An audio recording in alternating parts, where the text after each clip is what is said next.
sur Public Sénat.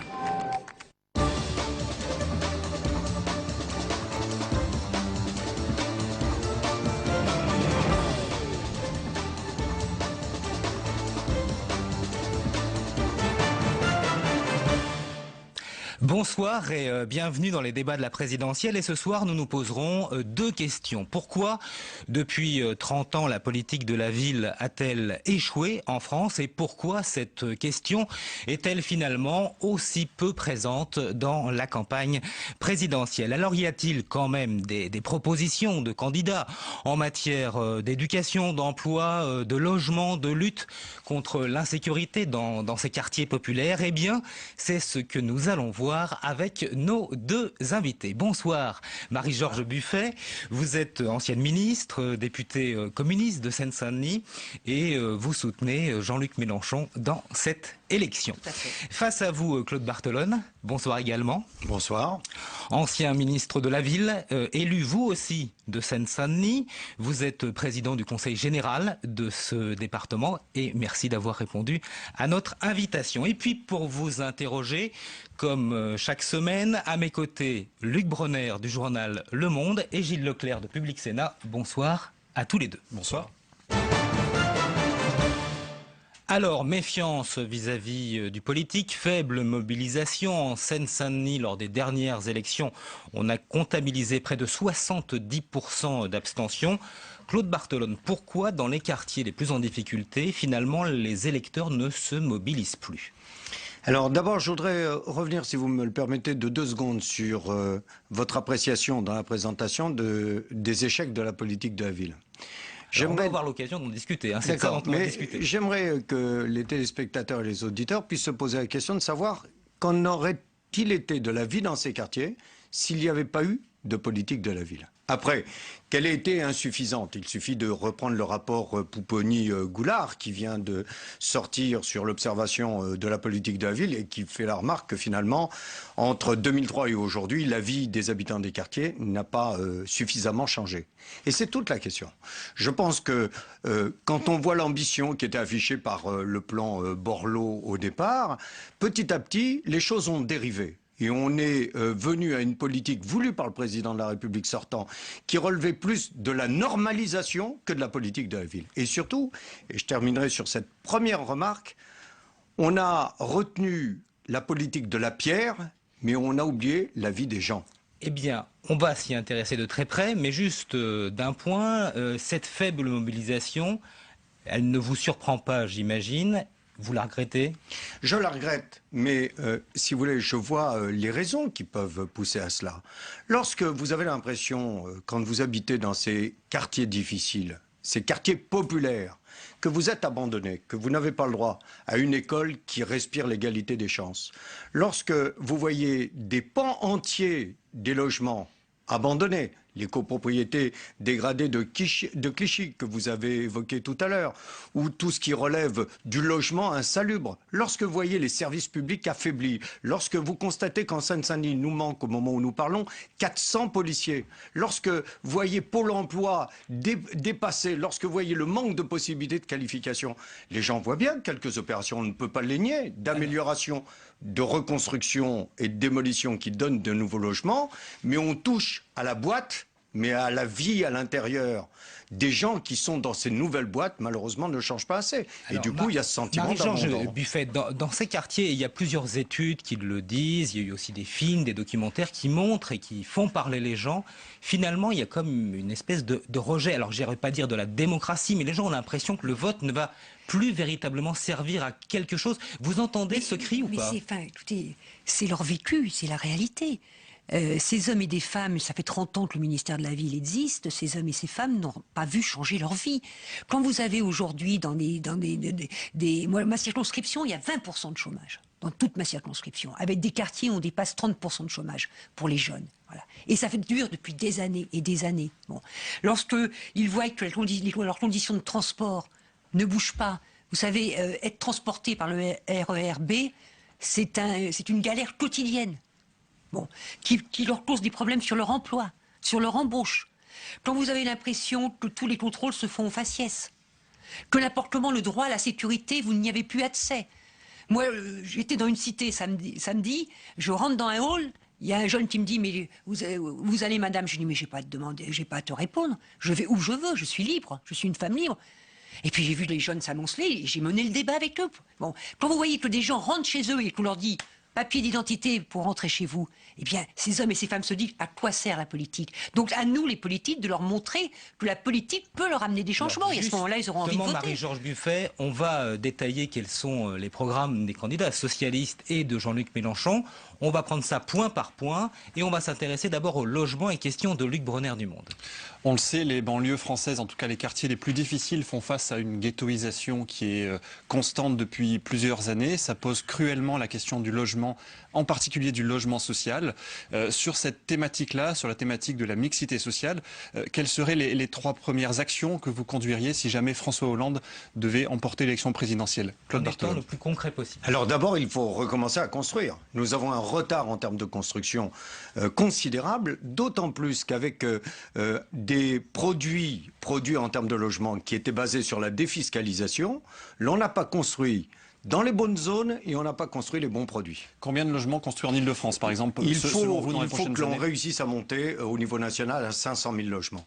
350 000 logements qui correspondent à ce qui doit être produit année après année et 150 000 logements de plus par an pour rattraper le retard. Et je parle bien de l'ensemble de la chaîne du logement. Vous voyez, moi je suis pour une France du bien logé. Donc ça c'est le premier point, c'est l'aspect quantitatif sur la question de la mixité sociale. Quantitatif, qualitatif et diversifié. Si l'on veut qu'il y ait cette mixité sociale que vous venez d'évoquer dans votre question, il faut produire l'ensemble de la chaîne du logement. Mais j'insiste sur un point. Vous voyez, par rapport à l'intervention qu'a eue Marie-Georges et que j'ai eu l'occasion de prononcer au début de cette émission, s'il y a construction de logements sans renforcement des services publics et sans amélioration de la péréquation fiscale, de la richesse fiscale entre collectivités, l'on aura beau prononcer la mixité, elle ne se fera pas. Quand vous avez les moyens, pourquoi vous allez condamner vos enfants à habiter dans un quartier où l'école n'est pas de bon niveau, où la sécurité n'est pas assurée? Vous voyez, les deux choses vont en même temps. Juste. Ces 150 000 logements dont vous parlez, c'est des logements qu'on peut qualifier comme... On sait qu'il y a des logements très sociaux, qu'il y a des normes différentes. Il s'agit de... Pour les logements très sociaux, combien vous en construisez très précisément? Alors, il faut en construire 120 à 130 000, mais je vous le dis, il faut reconquérir toute la chaîne. Donc c'est le logement, mais aussi l'environnement autour, autrement les gens ne viendront pas s'installer. Le logement dans ses différences. Vous voyez, bien souvent, on nous dit, mais vous ne parlez pas des classes moyennes. En région Île-de-France, s'il y a une classe moyenne qui subit les mêmes difficultés, différentes, mais sur l'accès au logement, c'est bien en Île-de-France.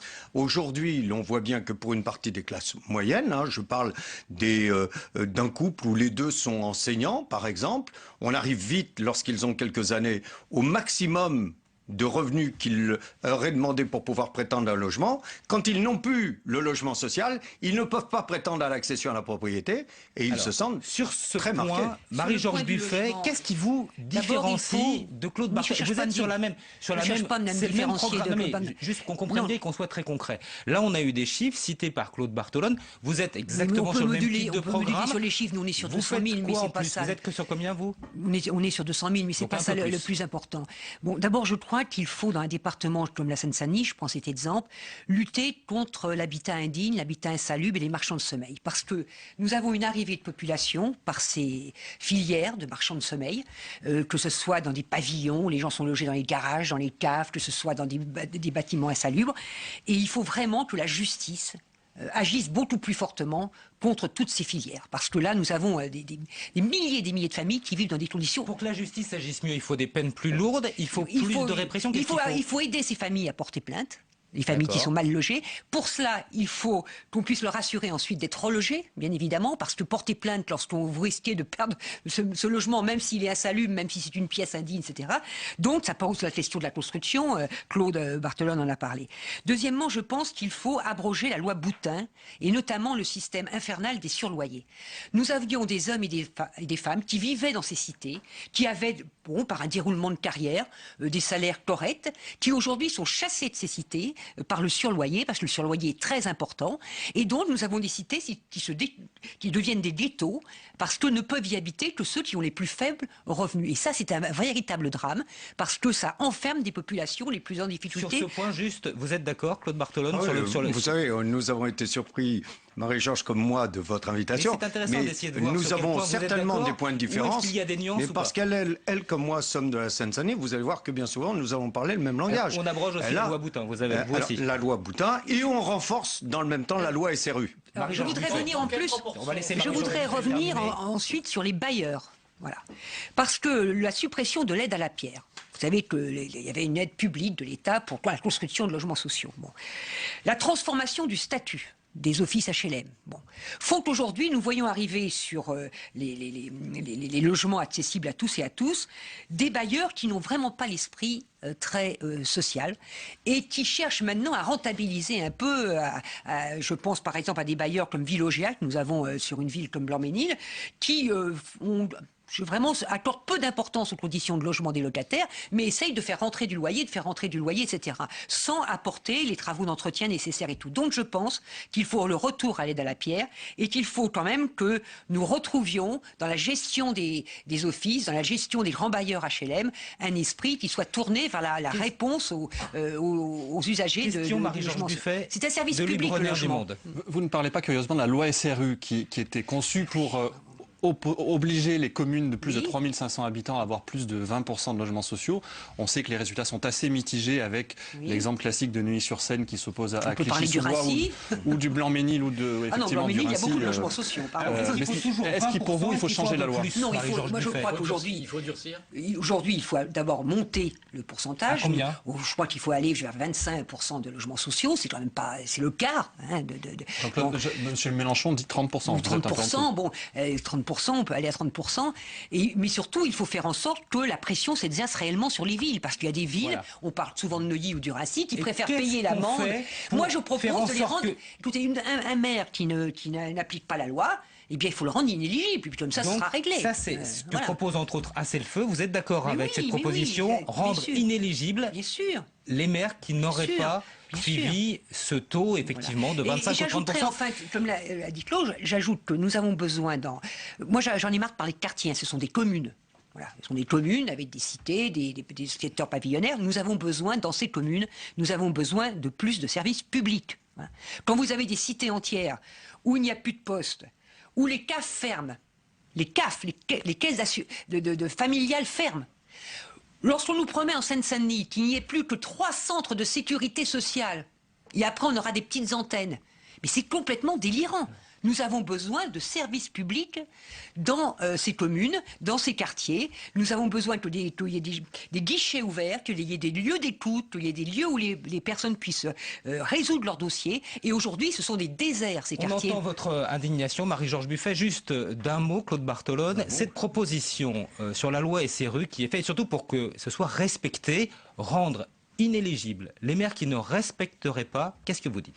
Alors moi maintenant, vous voyez, j'ai un souvenir, et puisque nous sommes dans les locaux du Sénat, j'ai été le ministre qui a défendu l'article 55 de la loi SRU. Et je me souviens ce que j'ai entendu sur les bancs du Sénat à l'époque pour dire on ne veut pas de tours et de bars dans nos communes, comme si aujourd'hui le logement social c'était des tours et des bars. En vérité, c'était leur mot pour dire on ne veut pas des immigrés, des pauvres et de leurs enfants. Bon, moi je suis maintenant même plus pour dire ils sont éligibles ou pas. Il faut construire. Le maire ne construit pas, c'est à l'État de construire. Sur ces points, est-ce que vous êtes pour une modification de la loi, il faut être très précis, pour qu'on inscrive dans la loi le fait que des maires qui n'auraient pas respecté ce taux de logements sociaux, eh bien ces maires sont inéligibles. Vous êtes pour ou vous êtes contre? Je ne suis pas sûr que constitutionnellement on réussisse. Donc je vous refais ma proposition. Non mais attendez, moi si on peut les sanctionner, je les sanctionnerai avec plaisir. Mais pas de modification de la loi. Moi je fais la proposition des 30% de logements sociaux et si la commune ne construit pas, on multiplie l'amende pour qu'elle soit beaucoup plus difficile à supporter et l'État se substitue.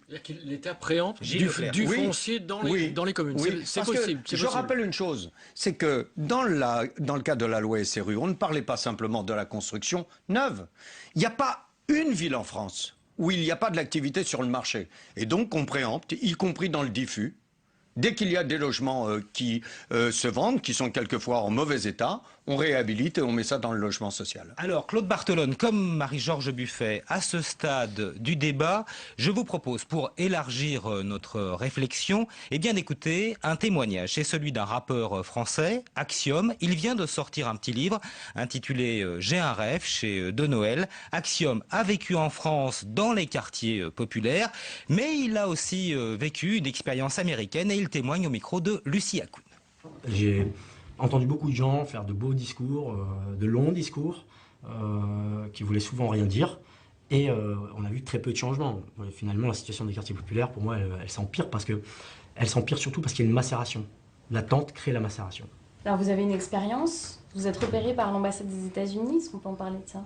Ce qui m'a le plus touché, moi, d'abord, oui, c'est la manière différente dont on vous parle, parce qu'en France, il y a quand même un sacré mépris, alors des jeunes certes, mais des classes ouvrières encore pire, un mépris de vos origines en permanence. Et même d'ailleurs, même ceux qui s'ignorent dans ce mépris le pratiquent sans s'en rendre compte.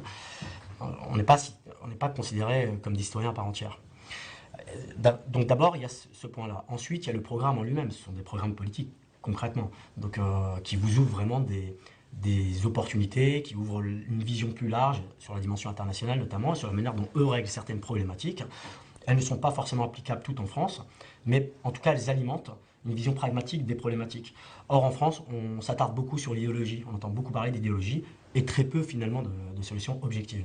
Alors on vient de l'entendre, hein, ce rappeur s'est donc vu proposer un séjour aux États-Unis parce que l'ambassade américaine est à la recherche de talents dans les banlieues françaises. Et Luc Bronner, il y a d'autres pays qui prospectent ainsi dans nos banlieues. On a beaucoup parlé du Qatar ces derniers temps avec un investissement relativement important en comparaison avec le budget de la politique de la ville française. L'ambassade des États-Unis a repéré beaucoup de talents importants, de jeunes talents dans les banlieues françaises. Pourquoi les élites françaises ont-elles autant de mal à s'ouvrir à la diversité? Et quand je parle des élites françaises, ce sont autant les partis politiques, les syndicats, les médias que les entreprises. Marie-Georges Buffet. D'abord, il faut souligner que dans ces banlieues, comme vous dites, dans ces communes, il y a beaucoup de jeunes qui font des études extrêmement importantes et qui sont des hommes et des femmes demain qui vont jouer un rôle dans toutes les professions, à tous les niveaux de responsabilité. Parce que la banlieue, ce n'est pas que les difficultés. La banlieue, c'est aussi beaucoup de talents. Moi, j'ai des lycées dans ma commune qui préparent à Sciences Po, on passe des concours, etc. Donc, mais on entendait ce rappeur dire, et pourtant, on nous ramène toujours à l'image que l'on a de nous. Mais peut-être que les médias donnent cette image. Nous, les élus de la Seine-Saint-Denis, nous essayons toujours de porter à la fois, bien sûr, nos exigences, nos revendications à partir des difficultés que connaissent les populations de ce département. Mais nous cherchons aussi... Par exemple, Marie-Georges Buffet, mais sur les 40 maires de la Seine-Saint-Denis, il n'y a aucun maire noir, aucun maire maghrébin, alors qu'on est sur des communes qui, pour l'essentiel, sont dirigées par des partis de gauche. Vous avez des conseillers généraux qui sont d'origine immigrée, il y en a plusieurs. Moi, je pourrais vous citer Azim Taïbi, conseiller général.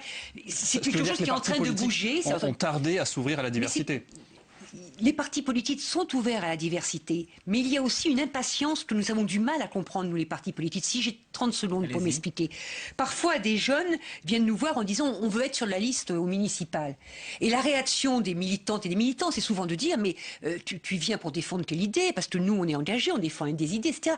Mais leur vision de l'action politique n'est pas tout à fait la même que peut-être notre génération, nous avons eu de l'action politique. Il faut qu'on comprenne ça, qu'on comprenne qu'ils ont une impatience à être en responsabilité. Et parfois, on a du mal à comprendre cette démarche. Gilles Leclerc. En matière d'éducation, justement, question à tous les deux. Est-ce que vous estimez qu'il faut que, par exemple, dans ces quartiers compliqués, souvent, est-ce qu'il faut des mesures spécifiques? On sait, par exemple, qu'il y a des décrochages au collège qui démarrent à l'école primaire. Est-ce que, par exemple, la scolarisation dès l'âge de 2 ans ou l'école obligatoire à 5 ans, est-ce que ce ne serait pas une bonne chose? Certaines associations le réclament. Alors, on passe d'un sujet à l'autre. D'abord, je veux insister. On est sur les questions d'éducation. Oui, tout à fait. Mais je veux insister sur ce qui vient d'être dit par Marie-Georges. Parce que c'est vrai que nous avons des jeunes, quelquefois turbulents, et qui nous posent des problèmes.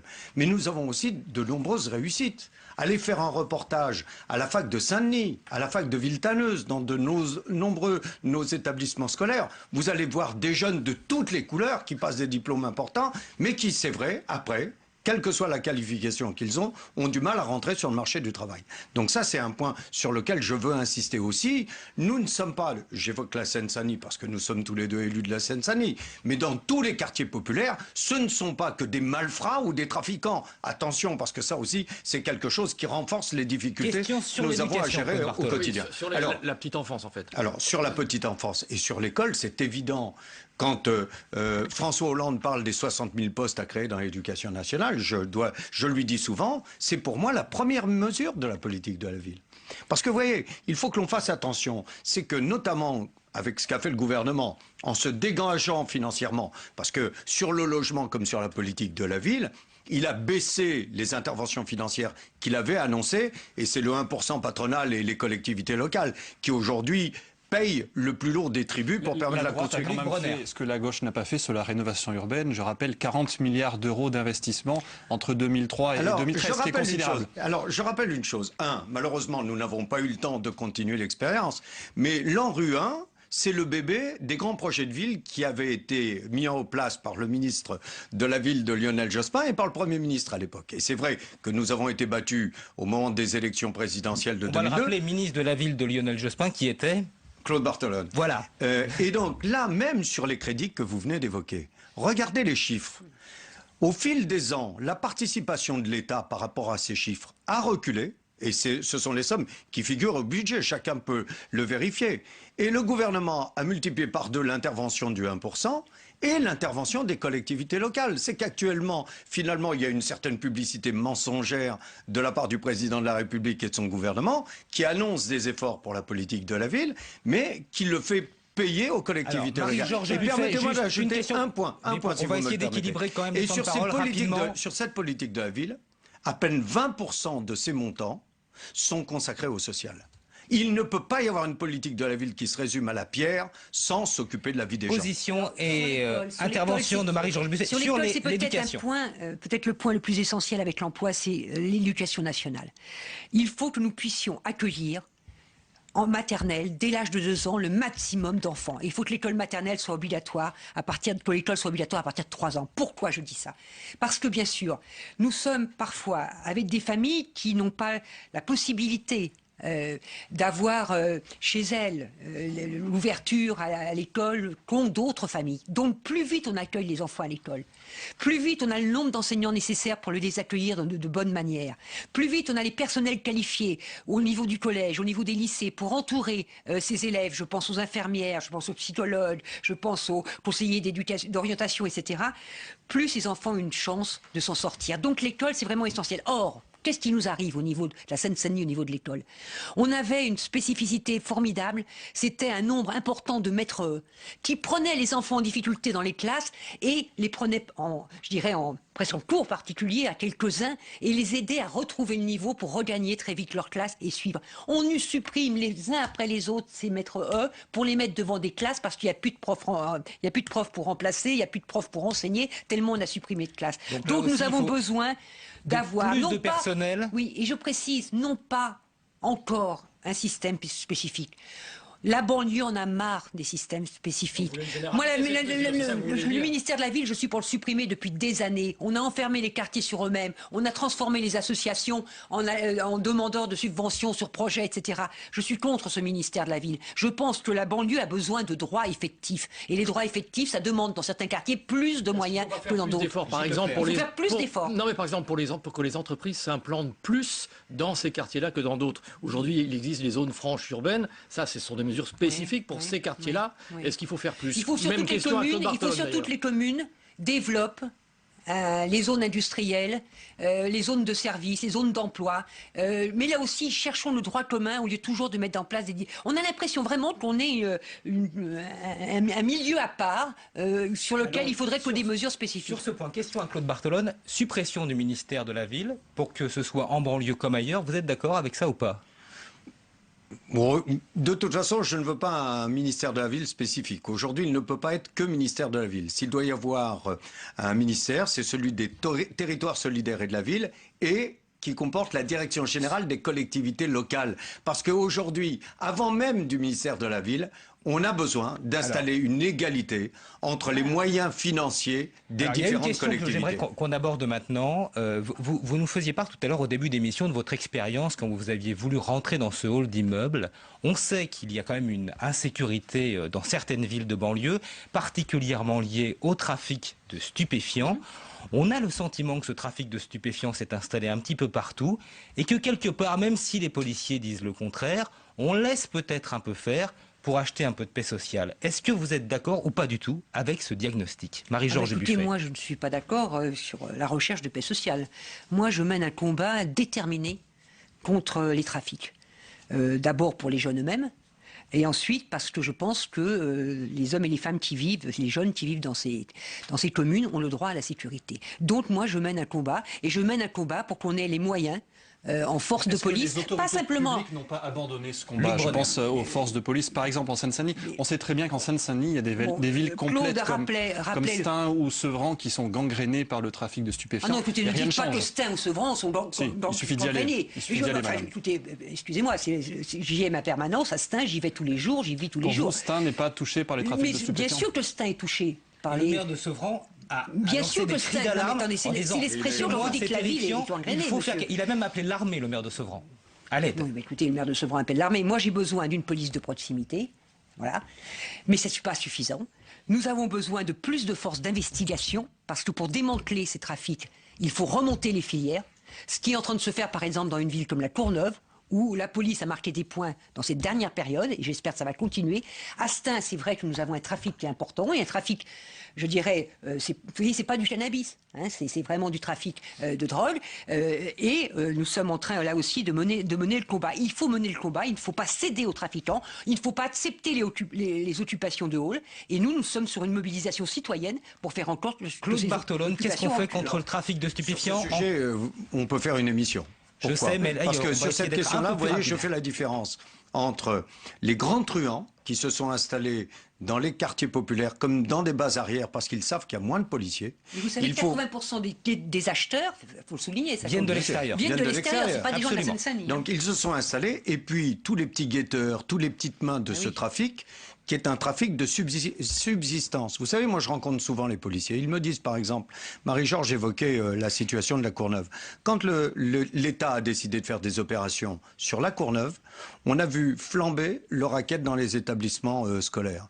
Quand il y a eu les opérations sur la gare de Saint-Denis, on a vu le vol à la portière sur la Nationale 1 sur Saint-Denis exploser. Pourquoi? Parce que vous avez ces foutus trafiquants qui, eux, sont des chefs de bande. C'est de la mafia qu'il faut casser. Mais si à tous ces petits porteurs, si à ces trafics du quotidien, de la subsistance du quotidien, il suffit de voir... Vous parlez de trafic de subsistance, vous dites donc que ces personnes, tous ces jeunes qui sont là, qui sont des guetteurs, qui ont un rôle moindre, bien moindre, effectivement, dans ces trafics, c'est pour subvenir à leurs besoins, et donc il faudrait leur trouver du travail? Mais cher monsieur, moi je suis attentif à ce que l'on appelle des indicateurs avancés. Quand je rencontre les grands groupes de la distribution et qu'ils vous parlent de l'augmentation des paiements en liquide, lorsque un certain nombre d'offices d'HLM me disent « nous avons une augmentation des paiements des loyers en liquide », vous croyez que je ne comprends pas d'où ça vient? Et c'est évident qu'à la fois il faut casser ces chefs de la mafia qui sont installés parce qu'il n'y a pas assez de police, notamment d'investigation, mais il faut aussi que l'on ait une sortie. On ne peut pas rester à des taux de chômage, notamment chez les jeunes, qui sont le double des quartiers que l'on qualifie de normaux. Alors, Claude Bartolone, Marie-Georges Buffet, il nous reste 5-6 minutes dans cette émission, et c'est maintenant l'heure des questions d'actualité. Et la règle de ces questions d'actualité, ce sont des questions brèves et des réponses, si possible, tout aussi brèves. La parole est à Gilles Leclerc de Public Sénat. Ça fera la transition. Est-ce que, honnêtement, est-ce que la gauche n'a pas une part de responsabilité? Est-ce que, par exemple, les militants de gauche n'ont pas un petit peu déserté les quartiers populaires? Il y a moins de militants aujourd'hui dans tous ces quartiers-là. Marie-Georges Buffet. Non. C'est pas qu'ils ont déserté les quartiers populaires, c'est que je prends le Parti communiste français, nous avons connu un affaiblissement. qui fait que nous avons été moins présents dans les quartiers. C'est vrai que le Parti communiste français, à travers son organisation dans ces quartiers, à travers les assemblées qu'il tenait, à travers aussi les amicales de la CNL telles qu'elles étaient il y a quelques années et tout, il y avait une solidarité qui vivait dans le quartier. Aujourd'hui, nous avons, c'est vrai, moins de présence militante, même si nous essayons de maintenir cette présence au maximum. Même question à Claude Barthelone. On a un peu le sentiment que François Hollande s'adresse beaucoup aux classes moyennes et qu'il ne s'adresse moins, enfin c'est le sentiment qu'on peut avoir effectivement aux habitants de ces quartiers populaires. Je ne crois pas. D'ailleurs, j'ai eu l'occasion de l'accompagner déjà 5 fois en Seine-Saint-Denis. Et croyez-moi que pour nous, c'est quelque chose qui est au cœur de notre projet. Il faut ramener, vous savez, moi je ne crois pas du tout que le résultat de l'élection présidentielle se fera en allant prendre un point à l'électorat de tel ou tel autre parti de gauche. Je veux mobiliser celles et ceux qui ont perdu l'espérance ces dernières années. Or, c'est là où ça pose une difficulté. Il y a encore des militants socialistes dans les cages d'ascenseurs, dans ces cités. Et notamment, vous pouvez nous accompagner quand vous voulez. Tous les soirs, il y a des sorties en porte-à-porte pour aller au contact. Dans les quartiers populaires, ça ne se fera pas simplement grâce à Twitter et Internet. Il faut rétablir du contact humain. Mais ces dernières années, c'est vrai qu'il y a toute une partie de la population qui a moins cru à l'espérance collective et qui s'est repliée sur une sortie de crise individuelle, alors que ça représentait une impasse. Marie-Georges Buffet, vous avez fait une déclaration le 17 février dernier. Alors on vous demandait, si François Hollande gagne, est-ce que vous participeriez éventuellement à un gouvernement? Et alors à ce moment-là, je vais lire ce que vous déclariez. Je ne vois pas ce que nous ferions dans ce gouvernement. Vous avez toujours la même position. Oui, c'est une position qui est connue. Pierre Laurent l'a encore répété ce matin. Nous nous rassemblerons au second tour autour du candidat le mieux placé à gauche et nous battrons Sarkozy. Ça, nous allons mettre tous nos efforts dans cet objectif. Ensuite, nous avons, c'est vrai, des divergences au plan politique, que ce soit sur la construction européenne ou sur d'autres points. Et pour l'instant, je ne vois pas comment nous pourrions, dans l'état actuel des choses, participer à un gouvernement. Mais moi, j'espère qu'avec le bon score du Front de gauche, avec la mobilisation dynamique du Front de gauche et du candidat Jean-Luc Mélenchon, nous allons faire en sorte que ça bouge dans toute la gauche et que les choses nous permettent de participer. C'est quoi le déclic qui ferait Il n'y a pas un déclic. C'est le score de Jean-Luc Mélenchon ou c'est ce que dit François Hollande? Il y aura aussi les élections législatives qui vont être très importantes dans la foulée de l'élection présidentielle. J'espère que nous aurons une majorité politique à gauche, à l'Assemblée nationale, et que dans le cadre de cette majorité politique, les propositions du Front de gauche permettront d'enrichir la politique de la gauche tout entière. Et vous, Claude Barthelone, qu'est-ce que vous feriez pour que le Front de gauche participe à un gouvernement commun si François Hollande, bien évidemment, l'emportait? Je ne m'attendais pas à une autre position de la part de Marie-Georges Buffet, je la comprends. Nous avons des candidats différents au premier tour de l'élection présidentielle et l'on ne va pas donner l'impression aux électeurs qu'avant qu'ils se soient prononcés, on a déjà tranché sur la stratégie, sur le projet. Donc moi, je crois vraiment qu'il faut attendre le premier tour. Et pour ma part, je pense que c'est avant tout, pour nous, socialistes, vraiment installer dans l'idée de l'électorat populaire et de tous les autres, l'idée il faut que dès le premier tour, le candidat qui peut remplacer Sarkozy soit le plus haut possible. Et puis après, je vous le dis, je ne crois pas un seul instant que la gauche et les écologistes pourront se passer du rassemblement et de l'unité, y compris dans la participation gouvernementale, compte tenu de l'état dans lequel on va trouver le pays. On ne peut pas donner envie aux électeurs qui risquent de s'abstenir, on ne peut pas leur donner envie de voter simplement en leur disant qu'il faut qu'ils choisissent François Hollande parce que c'est lui qui est à même de battre Sarkozy. Il faut aussi leur parler de quel projet on va mettre en œuvre. Mais c'est ce que l'on fait. Non, mais oui, c'est l'expression que tu as employée. C'est ça qui m'inquiète un peu. On ne va pas simplement sortir le sortant. Il faut aussi qu'à gauche, on donne de l'espoir sur la base de propositions réelles, de grandes réformes. C'est le seul point de différence que nous aurons dans la campagne. À la fois, moi, je soutiens les propositions que fait François Hollande, mais je crois que le vote utile pour changer et utile pour gagner, c'est lui qui le représente. Qu'est-ce que vous attendez, Claude Barthelone, et plus exactement, qu'est-ce que vous attendez de François Hollande? Quelle déclaration ferait? Vous diriez, oui, on y va. C'est pas une déclaration. Et moi, je crois que pour mener une politique de gauche aujourd'hui, vu la crise que nous connaissons, on ne va pas la sous-estimer. Hein, elle est là. Il faut se donner de grands leviers. Bon, quels sont ces grands leviers? D'abord, je pense qu'il faut qu'on reprenne en main les marchés, la politique du crédit. Donc ça va nous demander de nationaliser des banques pour se redonner les moyens d'avoir cette politique de crédit. Des banques, deuxièmement, il faut... Au moins Dexia, compte tenu de ce que représente cette banque et la faillite qui est la sienne et le manque que ça va représenter pour les collectivités locales. Il faut modifier la construction européenne. On ne s'en sortira pas autrement. Et moi, je regrette tu le sais, je regrette que les députés socialistes se soient abstenus sur le mécanisme de stabilité européen. Parce qu'on sait très bien que ce mécanisme de stabilité européen, c'est l'austérité à marche forcée. D'un mot, Claude Voilà. Bartolone, parce que l'émission va se terminer. Alors, sur cette moi, abstention. j'étais de ceux qui disaient qu'il fallait s'abstenir, puisque François Hollande a dit que sa première démarche sera en direction de l'Allemagne et des Européens pour obtenir une renégociation de Mais ce Moscovici traité. a dit le contraire. Il n'allait pas arriver en disant ah bah de toute façon ça y est c'est fini, on a voté oui ou on a voté non. Et il n'y aura pas d'accord avec les Européens si ça ne bouge pas d'une manière significative. On a entendu et ce sera le mot de la fin. Merci à tous les deux et dans une semaine, rendez-vous pour un nouveau débat de la présidentielle.